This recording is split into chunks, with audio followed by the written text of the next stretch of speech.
Good morning. Thank you so much for making us a part of your Friday morning. I'm Christy Soto. Christy Soto, welcome aboard.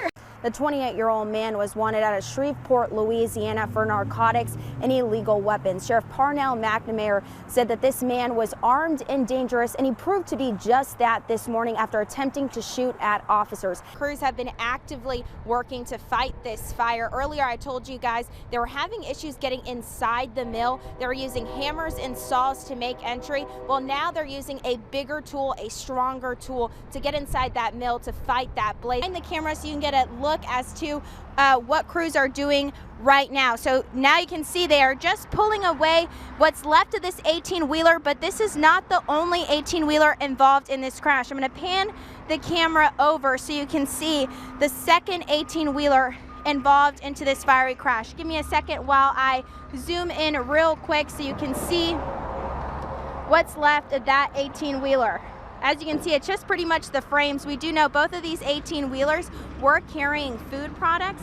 For those of you who are just tuning in, I'm going to show you some security camera footage one of the firefighters from Lorena gave me. This is what he saw when he stepped out of the house this morning. He says he saw the flames above the trees and the explosion. It's definitely a fun time and an exciting time here in New Orleans. I'm in the French Quarter. I definitely rode the bus growing up, and I'm on the bus again. It looks like I'm gearing up for the school year, and so are a bunch of kids. I am in a pig pen with Paisley and her pig Trace. In this room alone, 95 lucky kids will be able to ride into the new year with a new set of wheels, all thanks to one Central Texas organization. Have to say, guys, y'all are lifting me up with all these donations. You don't know how much it means to the people in Central Texas. But today it is rainy, it is gloomy, and you can see that the Superdome is lit red for the Georgia Bulldogs after they defeated the Baylor Bears 26-14. There is a lot to clean up here. Right now, crews haven't even scratched the surface on what's left to clean up. I think they're focusing their attention on regaining power in that south side of Franklin. We're going to show you the devastation of these homes. You can see that their cars pushed through. There's nothing left of this home right here. I actually just learned that this is a family that lived in this neighborhood. A sister lived here, and across the street, another sister lived right here.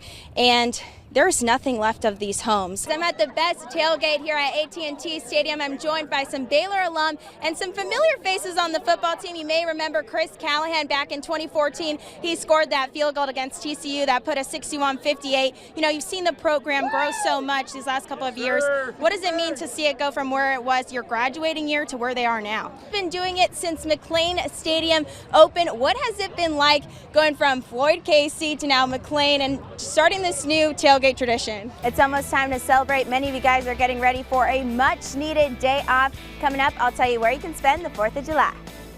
Okay. And we're probably going to stay in the 60s and 70s for the rest of the month after that. Yeah. So then I can put away all my summer clothes. Well, there you go. Okay, yeah. Sunday's the day. Dust off the winter jackets because winter's coming fast. Well, not soon, but soon enough. Yeah. This morning, one of the sons of the most infamous Mexican cartel leaders, Joaquin El Chapo, is in police custody. Oviedo Guzman is now back in the hands of the law after he was involved in a shootout in Sinaloa, Mexico. El estado de Texas está de luto después de la masacre de 20 personas en un Walmart en El Paso. El acto de terrorismo fue contra hispanos. Ahora una organización está mandando perros de servicio para consolar a las personas que fueron traumatizados. Y un soldado de Killeen le están reconociendo como un héroe después de haber ayudado a salvar vidas en la masacre del Paso. Glendon Oakley Jr. dice que él estaba en una tienda de zapatos cuando empezó el tiroteo. So Christy, what's the challenge? Taina, it was a push-up challenge, and let me tell you, this 11-year-old outdid this Baylor baseball player. They say attitude is everything, which holds true for Scotty Cunningham. Scotty was born with caudal regression, which impaired the development of the lower half of his body, so his legs are permanently locked in place. But that didn't stop him from taking on Baylor baseball player Mac Mueller in a push-up challenge at the Shriner baseball game. The handstand push-ups that he was doing, I had to give it a shot just to try, but it was way too difficult for me. I met up with Scotty at the check stop, and he says the challenge was easy. So it's piece of cake? Piece of cake. And he's ready for seconds. I hope he comes next year so I can challenge him again for another round in the push-ups. Little does he know, he's already prepping for round 2, and maybe after, eat a kolache or 2. While at the check stop, they asked for his autograph, and now, next time you stop by for a kolache, you can see his picture mounted on the wall. This isn't the last stop for Scotty, as his next goal takes him from the baseball field to the battlefield. I'm going to get some robot legs and go join the army so I could be just like my dad. Scotty is pushing through life so he can ranger up.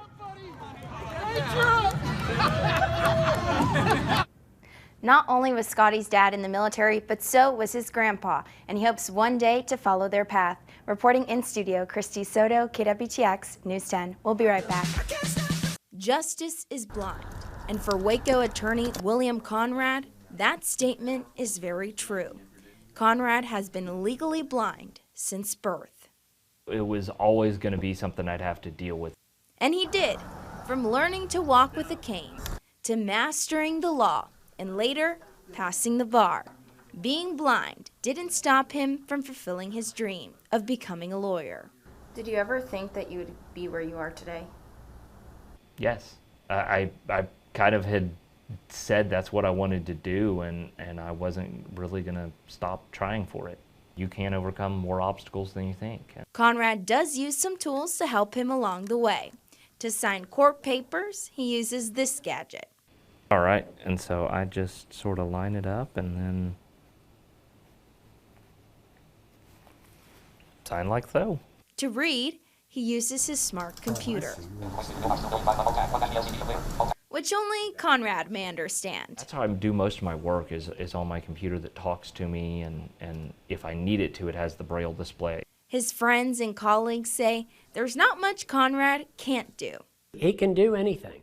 He knows the case that he's here on. He knows the facts of the cases.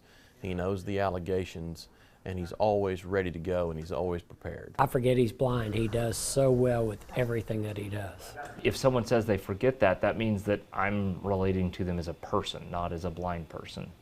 And so to me, that's a great thing. Beyond a reasonable doubt, William Conrad has conquered and proven that one's best defense may be sight unseen. Reporting in Waco, Christy Soto, KWTX News 10.